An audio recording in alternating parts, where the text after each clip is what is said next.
Imagine waking up tomorrow to discover that every source of pain, anxiety, and dissatisfaction had been eliminated from your life. No more heartbreak, no more struggle, no more uncertainty. Sounds perfect, right? But what if achieving this paradise meant surrendering your ability to think deeply, love passionately, or choose your own destiny? This is the haunting question at the heart of Aldous Huxley's masterpiece, Brave New World, a novel that feels more like prophecy than fiction in our modern age. Published in 1932, nearly a century ago, Huxley's dystopian vision presents a world where technology, psychology, and social engineering have created what appears to be a utopian society. But beneath the surface of this seemingly perfect world lies a chilling truth that continues to resonate with readers today. Why does this nearly 100-year-old novel still feel so urgently relevant? Step into the world state of 2540 AD, where the motto community, identity, stability has replaced individual freedom. Here, humans are no longer born but manufactured in laboratories, designed and conditioned for specific roles in society. The alphas rule as the intellectual elite, while betas, gammas, deltas, and epsilons fulfill their predetermined functions without question or complaint. But here is what is truly unsettling. Everyone seems genuinely happy with their lot in life. How did Huxley envision such a complete transformation of human society? The answer lies in his understanding of three powerful forces: technology, conditioning, and chemical dependency. The world state doesn't rule through fear or oppression like the totalitarian regimes in George Orwell's 1984. Instead, it controls through pleasure, convenience, and the elimination of discomfort. Citizens don't rebel because they don't want to. They've been conditioned not to want anything their society doesn't provide. The caste system in Huxley's world isn't maintained through violence or coercion, but through careful psychological manipulation from birth. Babies destined to be epsilons are deliberately stunted through alcohol exposure and oxygen deprivation, while being conditioned to fear books and flowers, anything that might inspire them to think beyond their assigned role. Meanwhile, alpha children are given the best of everything and taught to embrace their superiority. The result: a society where everyone believes they're exactly where they belong. But what happens when someone questions this system? This brings us to our first glimpse of the cracks in paradise. What makes someone rebel against a system designed to make them happy? Bernard Marx, an alpha plus psychologist, should be at the top of the social hierarchy. He has intelligence, status, and access to all the pleasures his society offers. Yet he feels profoundly dissatisfied, isolated, and different from his peers. His shorter stature and rumored alcohol exposure in his artificial embryonic development make him an outsider even among the elite. Bernard's discontent reveals something crucial about human nature that the world state's designers overlooked: the desire for authenticity and individual identity. While his fellow alphas contentedly participate in promiscuous relationships, recreational drug use Soma, and mindless entertainment, Bernard yearns for something deeper. He wants genuine connection, meaningful conversation, and the right to be alone with his thoughts, all things that his society views as dangerous and antisocial. But Bernard's rebellion is incomplete and ultimately selfish. When he gains fame and popularity by bringing John the Savage back from the reservation, he becomes intoxicated by the attention and temporarily abandons his principles. This raises a disturbing question. Are we all just one taste of social acceptance away from compromising our deepest values? Bernard's character serves as a warning about the seductive nature of conformity. Even those who recognize the flaws in their society can be bought off with status and belonging. His eventual fate, exile to an island with other nonconformists, represents both punishment and, paradoxically, a kind of freedom. Which leads us to wonder: is exile from a corrupt society actually a blessing in disguise? What happens when someone raised with completely different values encounters our perfect society? John, born on the savage reservation where people still experience natural birth, aging, religion, and literature, serves as the novel's moral compass and tragic hero. Raised on Shakespeare's plays and Native American traditions, John brings a radically different perspective to the world state's carefully controlled environment. John's horror at the world state's practices, casual sex, drug use, and the disposal of the elderly mirrors what many readers feel when confronting Huxley's vision. Through John's eyes we see the true cost of the world state's stability, the loss of love, art, religion, and human dignity. When John declares that he wants God, poetry, real danger, freedom, goodness, and sin, he is demanding the right to the full spectrum of human experience, including suffering. But John's tragedy lies in his inability to find a middle ground.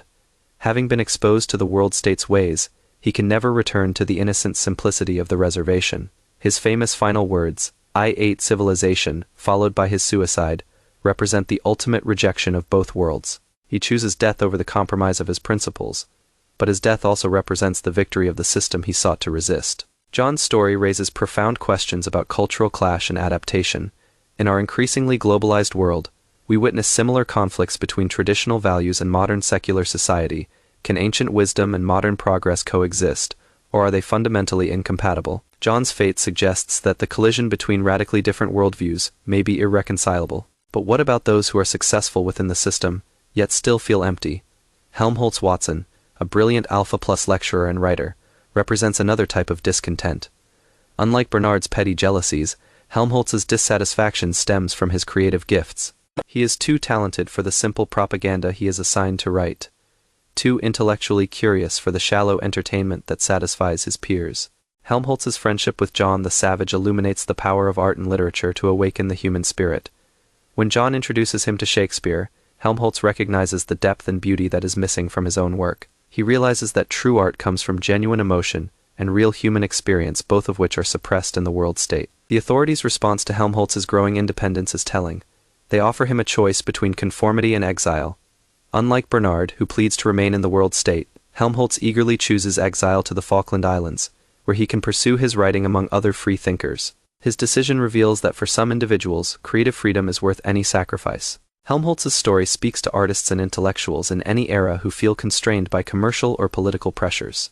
How many talented individuals compromise their vision for security and acceptance? And what would happen to human culture if we eliminated the struggle and suffering that often inspire great art? Who makes the difficult decisions that keep paradise running?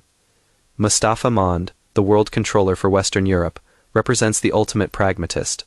Unlike the citizens who have been conditioned since birth, Mond understands exactly what has been sacrificed for stability. He has read the banned books, knows the old ways, and has consciously chosen to maintain the system. Mond's conversations with John the Savage reveal the intellectual foundation of the world state. He argues that freedom and happiness are incompatible, that people must choose between the chaos of democracy and the peace of controlled contentment. His logic is compelling. Why preserve institutions that cause pain, conflict, and instability? Why allow people to suffer when you can guarantee their happiness? But Mond's position also reveals the cold calculation behind the world state's benevolence. He admits that some people, the alphas on the islands, are allowed to pursue knowledge and create art, but only in exile where they can't destabilize society. The system tolerates nonconformity only when it is safely contained. This raises uncomfortable questions about the nature of tolerance in any society. Mond's character forces readers to confront the trade-offs inherent in any political system. Every society limits individual freedom to some degree in exchange for security and stability. But where do we draw the line? At what point does the cure become worse than the disease? How do you eliminate human suffering without eliminating humans? The world state's answer is Soma, a drug that provides instant happiness without apparent side effects. Citizens are encouraged to take Soma whenever they feel uncomfortable, anxious, or dissatisfied. The government even provides it free of charge, with the slogan, "A gram is better than a dam," promoting its use. Soma represents the ultimate technological solution to human problems. Why work through difficult emotions when you can simply take a pill? Why struggle with relationships when you can achieve instant contentment? The drug eliminates not just pain but the growth that comes from working through challenges. The parallels to our modern world are striking. We live in an age of unprecedented access to mood-altering substances, both legal and illegal. Antidepressants, anxiety medications, and recreational drugs all promise to alleviate human suffering. Social media provides instant gratification and distraction from life's difficulties. Entertainment is available 24/7 to keep us from confronting uncomfortable truths. But Huxley's vision suggests that the elimination of suffering also eliminates meaning. Without struggle, there is no growth. Without pain, there is no appreciation for joy. Without loss, there is no understanding of love's value. The Soma-induced happiness of the world state is shallow and temporary, requiring constant renewal. How do you create a society where people willingly surrender their freedom? The world state's answer lies in its sophisticated conditioning program that begins before birth and continues throughout life. Through hypnopedia's sleep teaching, classical conditioning, and carefully controlled experiences, citizens are programmed to desire exactly what the state needs them to desire. The conditioning process is so complete that citizens don't even recognize it as conditioning. They believe their preferences are natural, and their choices are free. A delta enjoys simple work and simple pleasures, not because they've been forced to, but because they've been made to want these things. The control is invisible, and therefore more powerful than any dictatorship. This psychological manipulation raises disturbing questions about free will and authenticity. How many of our own preferences have been shaped by advertising, education, and social pressure? Do we choose our desires, or do our desires choose us? The world state's conditioning program may be more extreme than our own social influences, but the underlying mechanisms are remarkably similar. Modern neuroscience has revealed how malleable human behavior actually is. Our brains are constantly being rewired by our experiences, and those who control our experiences effectively control our development.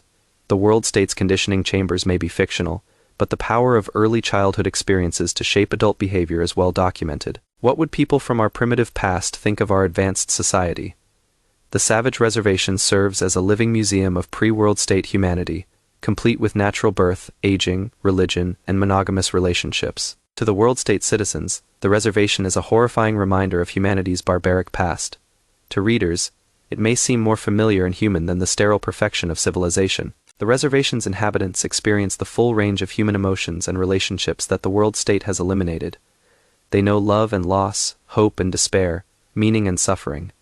Their lives are messier, more painful, but also more authentic than those of the world state citizens. They create art, worship gods, and form lasting bonds with one another. The contrast between the two societies forces readers to question what constitutes progress. The world state has eliminated war, poverty, disease, and unhappiness. But at what cost? The reservation preserves human dignity, spiritual meaning, and authentic relationships, but also allows for pain, conflict, and injustice. Neither society is perfect, but which would you choose to live in? The reservation also serves as a critique of colonialism and cultural imperialism.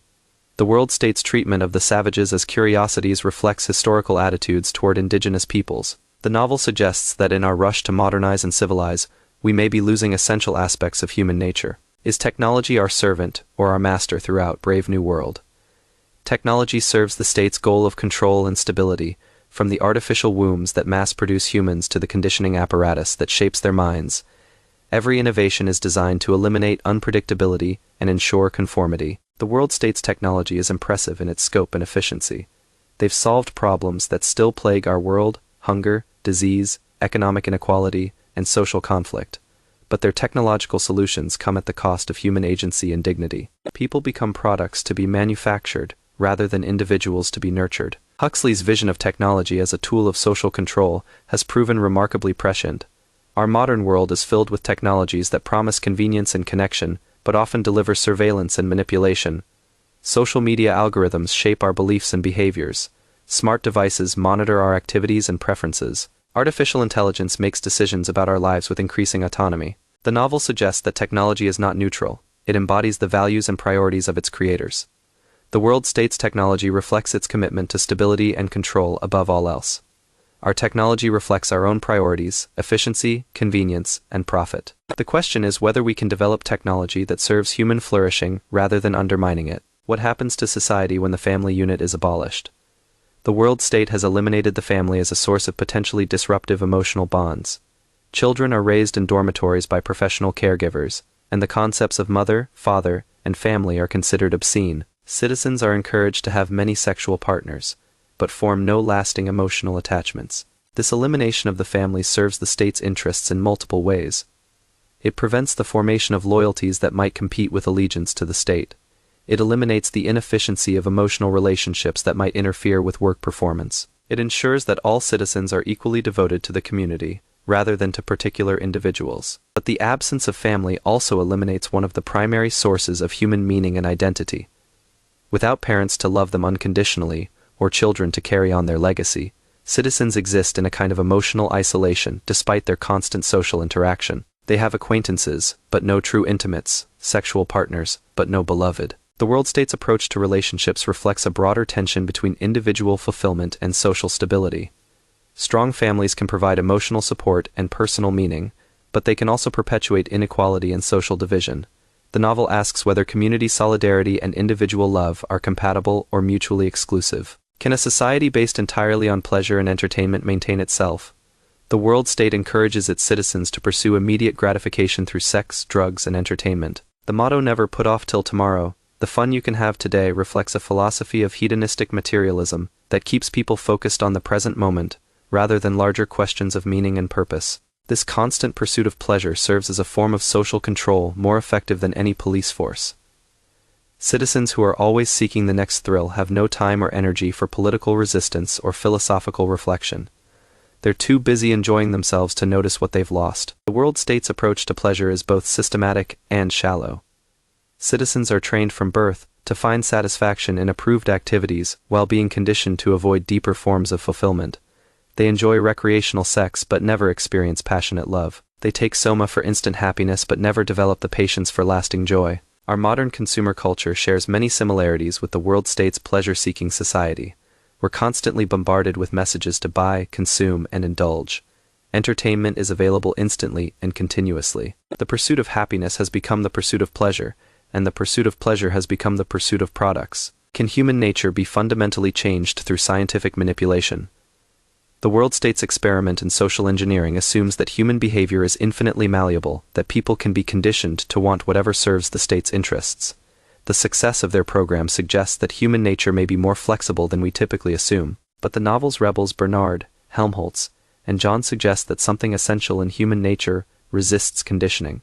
Despite their different backgrounds and circumstances, they all feel drawn to experiences that their society forbids: solitude, authentic relationships, creative expression, and spiritual meaning. Their dissatisfaction implies that certain human needs are universal and cannot be eliminated through social engineering. The question of human nature has profound implications for political philosophy and social policy.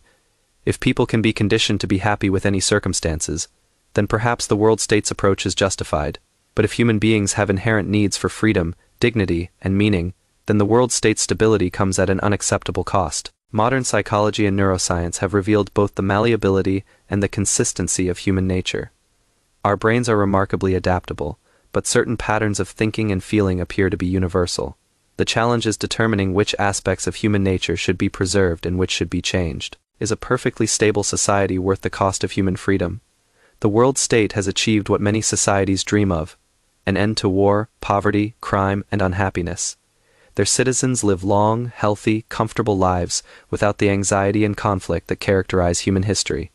But this stability comes at the cost of everything that makes life meaningful. The world state's stability is purchased through the elimination of challenge, growth, and change. Citizens live in a permanent state of arrested development, neither suffering nor truly living. They exist in a kind of suspended animation, going through the motions of life without experiencing its depths. The novel suggests that instability and suffering are not bugs in the human system, but features necessary components of a meaningful existence. Without the possibility of failure, success has no meaning. Without the risk of loss, love has no value. Without the reality of death, life has no urgency. Contemporary debates about safety, security, and risk management often involve similar trade-offs. How much freedom should we sacrifice for security? How much privacy should we give up for convenience? How much autonomy should we surrender for stability? The world state represents an extreme example of these choices, but the underlying tensions are universal. Why does the world state ban Shakespeare and other great literature? The authorities recognize that art and literature have the power to awaken feelings and ideas that threaten social stability. Great works of art capture the full complexity of human experience, the joy and sorrow, love and loss, hope and despair that the world state has worked so hard to eliminate. When John introduces Helmholtz to Shakespeare, the writer immediately recognizes the power and beauty that is missing from his own work. Shakespeare's characters struggle with moral dilemmas, experience passionate love, and grapple with questions of meaning and mortality. Their struggles make them more fully human than the contentedly shallow citizens of the world state. The banning of literature reflects a broader suspicion of any activity that might inspire independent thought or emotional depth. Art, religion, philosophy, and science are all restricted because they might lead people to question the system that provides for their material needs. The world state prefers citizens who are consumers, rather than creators, users rather than thinkers. Our own relationship with art and literature reflects similar tensions. Great works of art can be challenging, disturbing, and subversive. They force us to confront uncomfortable truths about ourselves and our society. In an age of entertainment and distraction, we might ask whether we're losing the capacity for the kind of deep engagement that great art requires. How do we balance individual freedom with social responsibility? The world state has solved this dilemma by essentially eliminating individual identity. Citizens are conditioned to want what the collective needs, so there is no conflict between personal desires and social requirements. But this solution comes at the cost of human dignity and authentic choice. The novel's rebels represent different approaches to individualism. Bernard wants to be special and admired, but within the existing system, Helmholtz seeks creative freedom and intellectual growth. John demands the right to choose his own values and way of life, even if it means choosing suffering. Their different fates suggest that there are various ways to assert individual identity against collective pressure. The tension between individual and collective interests is one of the fundamental challenges of human society. Every political system must find some way to balance personal freedom with social cohesion. The world state's solution is extreme, but not unprecedented. Many societies have prioritized collective harmony over individual rights. Contemporary debates about individualism versus communitarianism, personal responsibility versus social welfare, and freedom versus equality all reflect these same underlying tensions. The novel suggests that purely collective solutions are dehumanizing, but it also shows the dangers of extreme individualism. Why does Brave New World feel more relevant today than when it was written?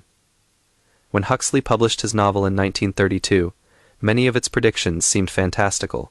Test tube babies, mood-altering drugs, and mass entertainment were more science fiction than science fact. But as we've developed these technologies, we've also moved closer to the social conditions Huxley described. Our modern world features many elements of the world state: widespread use of psychiatric medications, the decline of traditional families, the pursuit of instant gratification, and the use of technology for social control. We may not have achieved the world state's level of conditioning, but we've certainly moved in that direction. The novel's most prescient insight may be its recognition that totalitarian control doesn't require force. It can be achieved through pleasure, convenience, and the elimination of discomfort. People will surrender their freedom willingly if they receive sufficient compensation in terms of comfort and entertainment. But the novel also suggests that human nature has resources that resist even the most sophisticated forms of control. The persistence of dissatisfaction, the yearning for meaning, and the desire for authentic relationships continue to surface even in the most controlled environments. Perhaps these human tendencies offer hope for preserving what is essential about human dignity and freedom, what ultimately makes life worth living. Brave New World forces us to confront fundamental questions about human nature, social organization, and the meaning of existence.